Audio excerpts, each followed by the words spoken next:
Six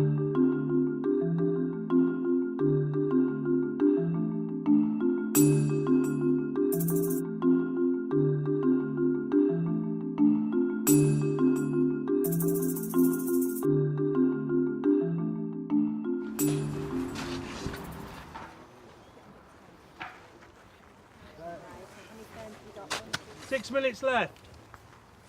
Have a look what you've got left to put in. My name's Jody Lidgard, and I'm here as part of the WorldSkills Landscape Training Squad. We're here at Askham Bryan in York, and what you're seeing here today is part of a training event which is a lead up to a WorldSkills event in Germany. We've got our senior squad who are working to quite a high level now. We've had them in the stable for 6 months. We've also got some guys in from curriculum. They're level 2s. What we're hoping to achieve with that is they're going to see the process that we go through to actually get to WorldSkills or UK Skills standards. What they'll be picking up on is different ways of implementing the landscaping, because there are different ways to actually carry out the processes. We'll show them what we expect of them. So straight away they're in competition with themselves, with each other, and we want to foster that sort of camaraderie among the group. My name's Harry Turner. I'm the UK Skills Training Manager for Landscape Construction. They're actually going through a process of training which involves working with different features. They're working on timber, they're working on paving, planting and stonework. But they're also working on the soft skills, which is teamwork, problem solving and time management. Because when we go to a WorldSkills competition, they have 22 hours to build a garden to a very high standard and high quality. Guys that I've had working in this system, I would say the majority go on to become self-employed and working for themselves very successfully or very confidently working within a business.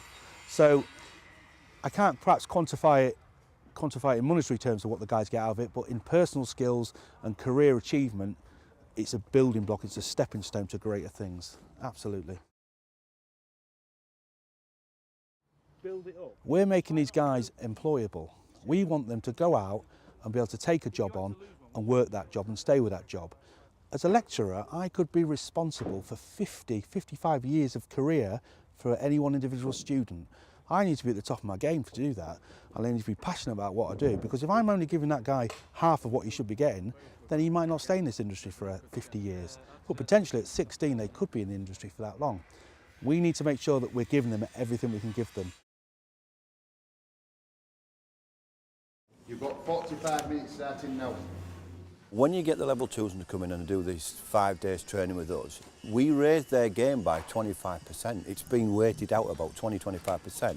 So when they go back into curriculum, they're already above our national averages, and they're already getting into good habits, efficient working practices and things like that.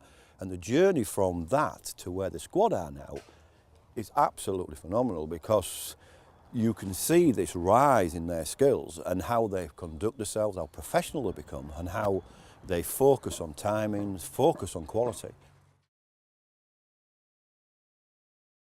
If you're working in your town or your neighbourhood, you might not get to see and work with a lot of other people. You might end up doing your jobs in isolation or with working with one other guy, and you might not see other ways of doing things. And what this shows you is there are lots of different ways of doing things. There are lots of new products out there.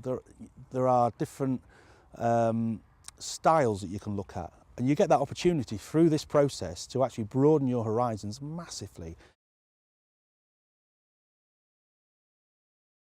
I lecture in curriculum in landscaping, and far too often we haven't got the time in one sort of encapsulated session to give them a realistic impression of what it's going to be like out there. If we can get into the FE colleges and probably put this method of training into FE colleges, and it's by no means finished, it's a working process, because obviously we'd like to get comments from lecturers from other colleges to look at what we do and then decide if that's worthwhile doing. I'll take it away and maybe add to it, and then come back to us and say, well, have you tried this?